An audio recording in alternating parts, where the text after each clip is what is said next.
Good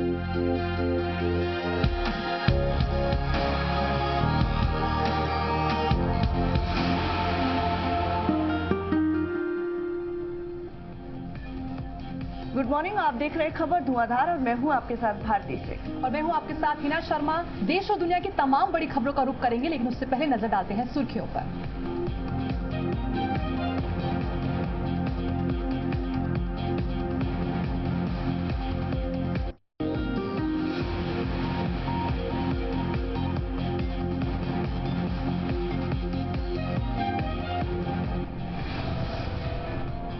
Pakistan के सिंध प्रांत में हुए इस हमले की जिम्मेदारी आईएसआईएस ने ली है और हमलावर शाम के वक्त दरगाह में दाखिल हुए और ग्रेनेड फेंकने के बाद जो हमलावर था उसने खुद को भी उड़ा लिया। इस दरगाह को शिया मुसलमानों के लिए प्रसिद्ध इबादत गाह के तौर पर देखा जाता है।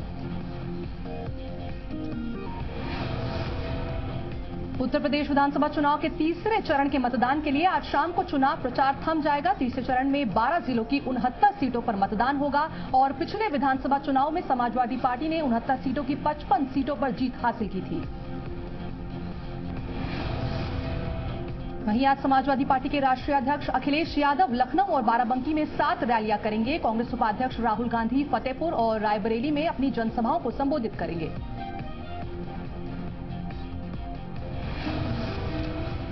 राजनाथ सिंह सीतापुर और कन्नौज में अपनी जनसभाओं को संबोधित करेंगे। उमा भारती आज झांसी और ललितपुर में जनसभाएं करेंगी।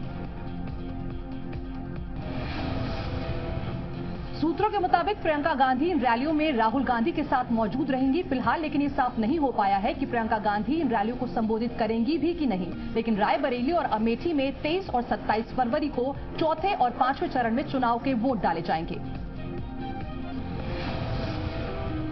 डिंपल यादव ने पीएम मोदी का नाम लिए बगैर ही कहा कि कुछ नेता केवल बड़ी बड़ी बातें करते हैं, लेकिन लोगों को इनके झांसे से बचना चाहिए। उमा ने बीजेपी कार्यकर्ताओं को अखिलेश यादव और राहुल गांधी से ज्यादा पढ़ा लिखा बताया। उन्होंने कहा कि दोनों को पारिवारिक राजनीति मिली है, लेकिन हमारा कार्यकर्ता जमीनी होगा। मौर्य ने राज्य के डीजीपी और चीफ सेक्रेटरी पर एसपी कार्यकर्ताओं को मदद पहुंचाने का भी आरोप लगाया। जम्मू कश्मीर की 9 महीने पुरानी महबूबा कैबिनेट का आज विस्तार होगा। पीडीपी का 1 या 2 विधायक इसमें शामिल होंगे और मंत्रिमंडल में जगह लेंगे।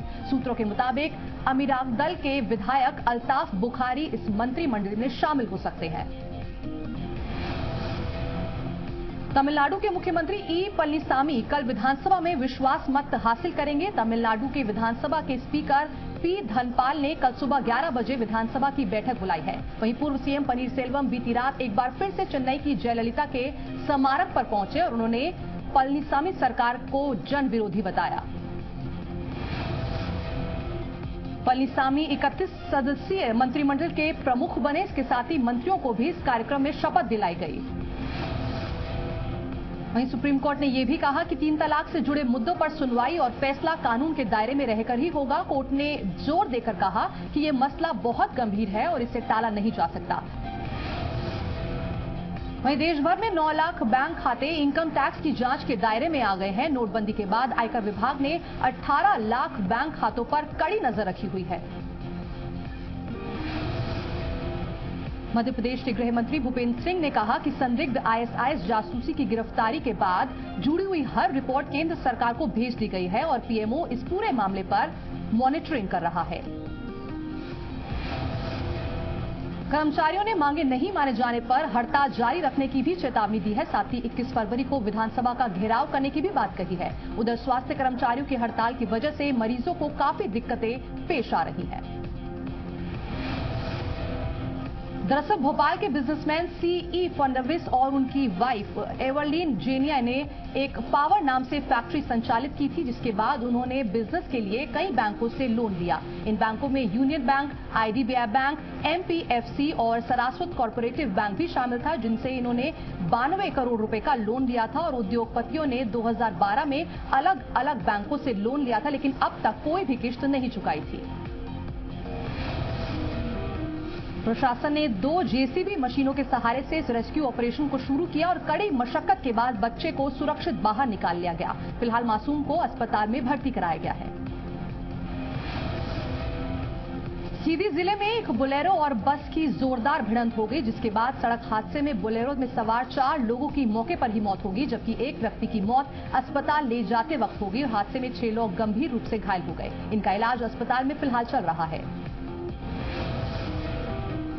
किसानों ने इस बात की शिकायत कई बार प्रशासन से की, लेकिन किसी भी अधिकारी ने उनकी सुध नहीं ली। मामले में तहसीलदार का कहना है कि उन्होंने मामले की जांच के लिए राजस्व की टीम को मौके पर भेजा और जांच के बाद अवैध ब्लास्टिंग करने वालों पर कार्रवाई की जाएगी। दरअसल रंजीत मेहना का कोई बेटा नहीं है, इसलिए चारों बेटियों ने ही बेटे का फर्ज अदा करते हुए अपने पिता की अर्थी को कांधा दिया और उसके बाद मोक्षधाम में बेटियों ने ही पिता को मुखाग्नि दी। बेटियों का कहना है कि उनके पिता ने कभी भी उनके लालन पालन में कोई कमी नहीं की थी। नगर निगम में साइकिल का मॉडल जब प्रस्तुत किया गया तो कमिश्नर वेद प्रकाश भी इसकी सवारी करने से खुद को रोक नहीं पाए। 2 घंटे की चार्जिंग के बाद ये साइकिल करीब 30 किलोमीटर चल सकती है।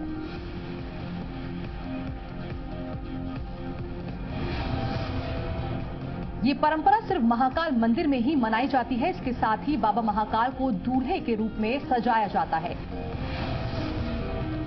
नोटबंदी के बाद कैशलेस इकोनॉमी को बढ़ावा देने के लिए आरबीआई ने मर्चेंट डिस्काउंट रेट यानी कि एमडीआर की कैपिंग भी शुरू कर दी है और उसके बाद 1000 रुपए तक के पेमेंट पर एमडीआर 0.25% से ज्यादा नहीं लगाया जाएगा, जबकि 1000 से 2000 रुपए के बीच पेमेंट पर 0.50% से ज्यादा चार्ज नहीं लगता है।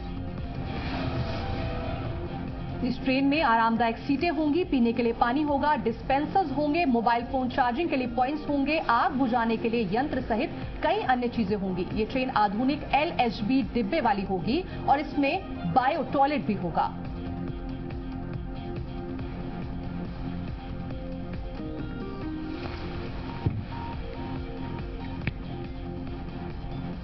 और फिलहाल यहाँ रुक रहे हैं एक छोटे से ब्रेक के लिए, बने रहिए।